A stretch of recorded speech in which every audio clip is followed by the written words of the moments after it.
नमस्ते दोस्तों, स्वागत है आप लोगों का अपने ही YouTube चैनल जिसका नाम है NCERT शॉर्ट्स। और हम लोग अभी जो बात करने वाले हैं वो बात करेंगे स्पेक्ट्रम के आधुनिक भारत का। ठीक है, आधुनिक जो भारत का इतिहास है उसके बारे में बात करेंगे। ठीक है, उसमें हम लोग बात करने वाले हैं 1857 का जो रिवॉल्ट हुआ था।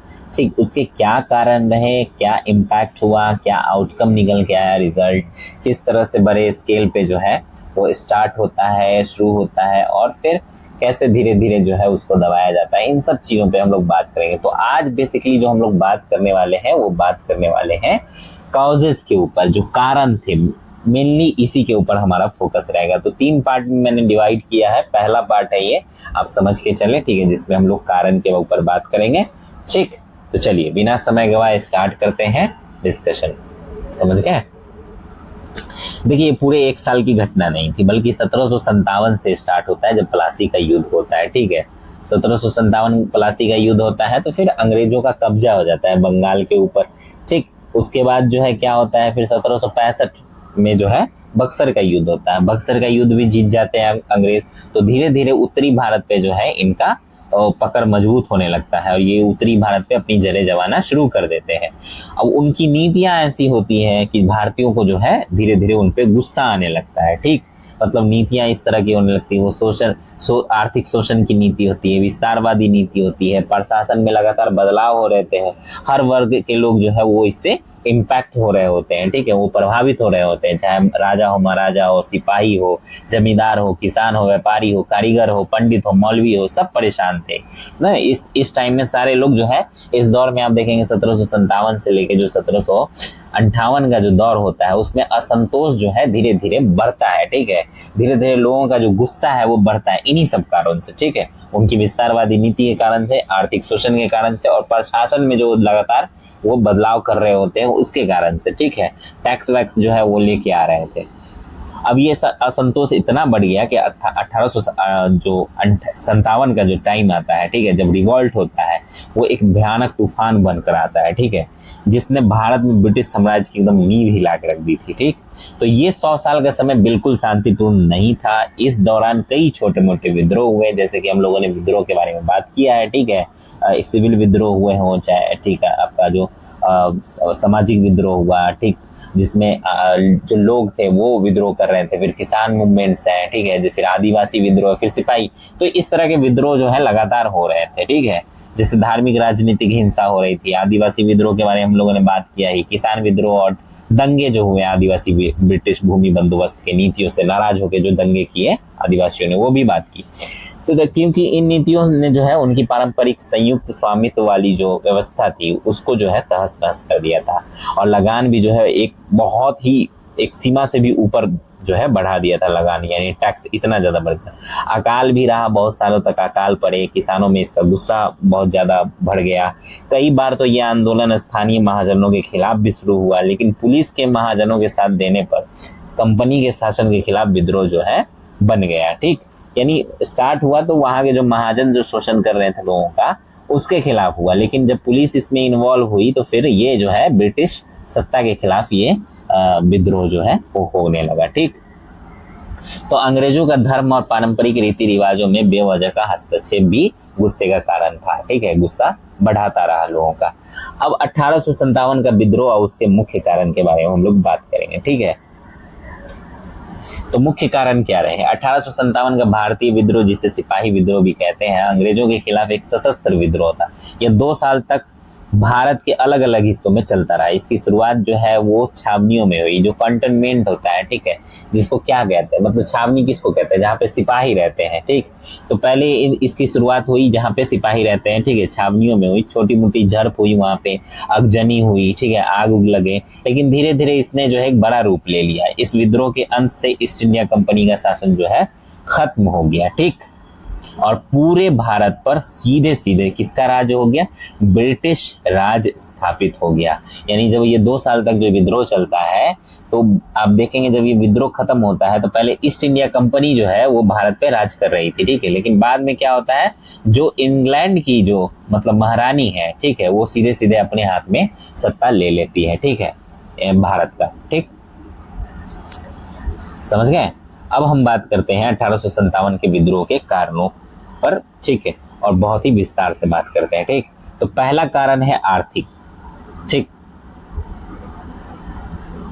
आर्थिक कारण था, ठीक है, देख सकते हैं। पहले आर्थिक कारण पे बात करते हैं। देखिए, ईस्ट इंडिया कंपनी ने भारत का जो उद्योग था, उसका जो धंधा था, उस समय जो बिजनेस था, उसको पूरी तरह बर्बाद कर दिया था। कारीगरों से जबरदस्ती ज्यादा काम करवा कर उन्हें बहुत कम मजदूरी दी जाती थी, ठीक है, बहुत ज्यादा काम लिया जाता था, मजदूरी जो है बहुत कम दिया जाता था। अकाल और बाढ़ जैसी स्थितियों में भी भारतीयों की कोई मदद नहीं की जाती थी उस समय, उन्हें मरने के लिए छोड़ दिया जाता था। 1813 में कंपनी ने एक तरफा मुक्त व्यापार की नीति अपना ली।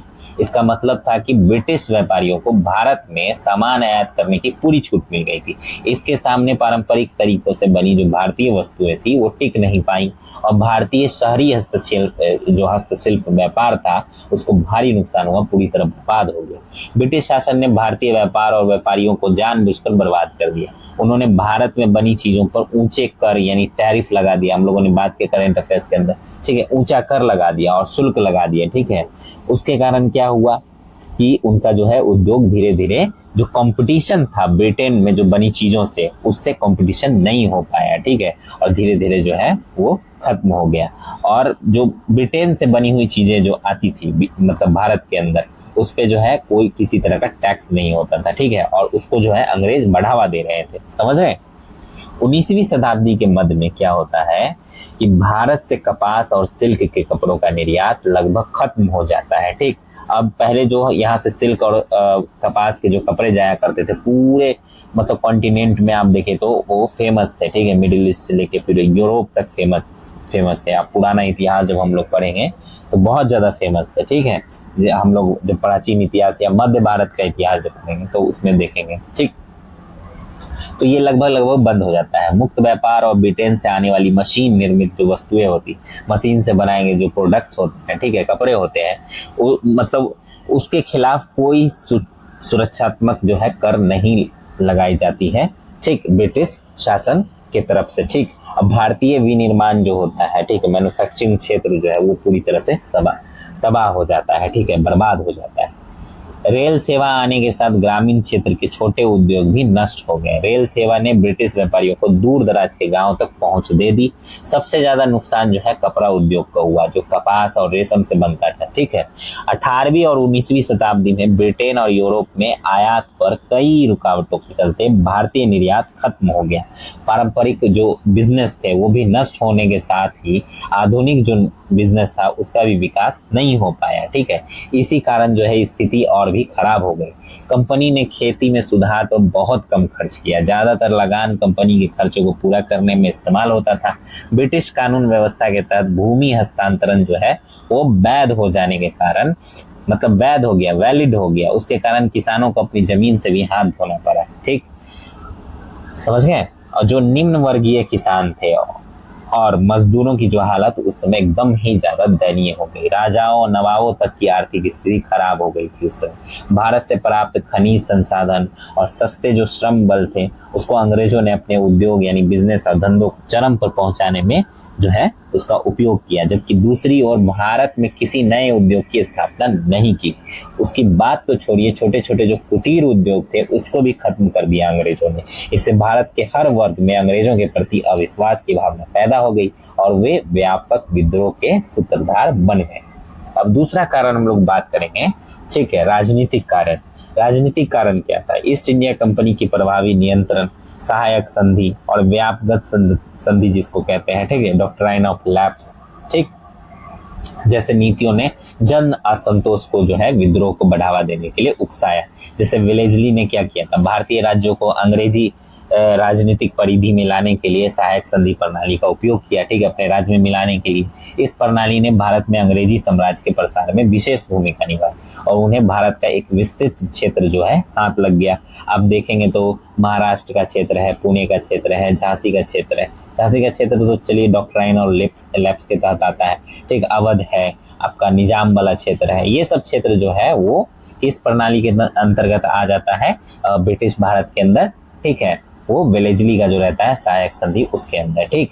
तो इस कारण जो है भारतीय राज्य अपनी स्वतंत्रता जो है वो खो बैठते हैं। ठीक, गवर्नर जनरल अगर आप देखेंगे डलहौजी के शासनकाल में, तो भारत के कुछ प्रमुख जो देसी राज्य थे जैसे झांसी, उदयपुर, संबलपुर, नागपुर, इनके राजाओं का कोई पुत्र नहीं था। ठीक है, तो प्राचीन भारतीय राज व्यवस्था के प्रावधानों के तहत क्या होता था कि योग्य उत्तराधिकारी चयन के लिए ये राजा अपने मनो अनुकूल, ठीक है, अपने मन से किसी भी बच्चे को गोद ले सकते थे। ठीक है, उसको अपना उत्तराधिकारी घोषित कर सकते थे। लेकिन डलहौजी ने क्या किया, ठीक है, डॉक्ट्राइन ऑफ लैप्स लेके आया, गोद लेने की प्रथा को जो है अमान्य घोषित कर दिया और देसी राजाओं को यानी रियासतों को कंपनी के शासन अधिकार में मिला लिया। बोला कि आपका कोई जब है ही नहीं, आपका कोई उत्तराधिकारी है ही नहीं, तो फिर आपका राज्य भी नहीं रहा, तो ये शासन हमारे अंदर आ गया। ठीक है, तो अपने राज्य में मिला लिया ये सब बोल के। ठीक है, उसी के तहत इन राज्यों को मिला लिया था, झांसी, उदयपुर, संबलपुर और नागपुर को। ठीक है, समझ गए। कंपनी द्वारा शुरू की गई जो है नई नीति, ऐसे सभी राजा जो है असंतुष्ट थे। ठीक, इस तरह की नीति अपना ले तो बहुत ही ज्यादा उन लोगों में गुस्सा भर गया और वो किसी भी ऐसे अवसर की तलाश में थे जब पुनः अंग्रेजों को दबाकर अपनी रियासत जो है उस पर अधिकार जमा सके। अब हम लोग बात करेंगे प्रशासनिक कारण की। ठीक है, तो कंपनी की प्रशासन में फैला भ्रष्टाचार, खासतौर पर पुलिस, निम्न अधिकारियों और अधीनस्थ अदालतों में असंतोष का एक मुख्य कारण था। ठीक है, भ्रष्टाचार भी एक मुख्य कारण था। दरअसल कई इतिहासकारों का मानना है कि आज जो हम भ्रष्टाचार भारत में देखते हैं वो कंपनी शासन से ही देन है। ठीक है, उसी की देन है। भारत ही भारतीयों की नजर में, ठीक है, इसके साथ ही भारतीयों के नजर में ब्रिटिश शासन का चरित्र विदेशी शासन का था। ठीक, सामाजिक धार्मिक कारण क्या थे, ठीक है, उसके ऊपर बात करते हैं। कंपनी के शासन विस्तार के साथ साथ अंग्रेजों ने भारतीयों के साथ अमानवीय व्यवहार करना शुरू कर दिया था। काले और गोरे का भेद साफ तौर पर उभरने लगा था। अंग्रेजों द्वारा भारतीयों को गुलाम समझा जाता था। समाज में अंग्रेजों के प्रति उपेक्षा की भावना बहुत ज्यादा बढ़ गई थी। ठीक है, क्योंकि उनके रहन सहन, अन्य व्यवहार जो थे, या बिजनेस था या आविष्कार था, उससे क्या है भारतीय व्यक्तियों की सामाजिक मान्यताओं में अंतर पड़ता था। अपने सामाजिक जीवन में वे अंग्रेजों का प्रभाव जो है स्वीकार नहीं करना चाहते थे। अंग्रेज जो है खुद को श्रेष्ठ मानते थे और इससे जो है भारतीयों को हीन समझने की भावना जो है वो उनके अंदर थी, जिससे भारतीयों को ये बात समझ में आती है और भारतीयों को जो है क्रांति करने की प्रेरणा मिलती है इससे। ठीक, भारत में अंग्रेजों ने ईस्ट इंडिया कंपनी के शासनकाल में भारतीयों पर धार्मिक दृष्टि से भी कुठाराघात किया। ठीक है, मतलब एक तरह से कहिए तो हमला किया। ठीक, उनके धार्मिक अगर दृष्टि से देखें तो उनके धार्मिक कार्यों पे। ठीक, इस काल में योग्यता की जगह धर्म को पद का आधार बनाया गया।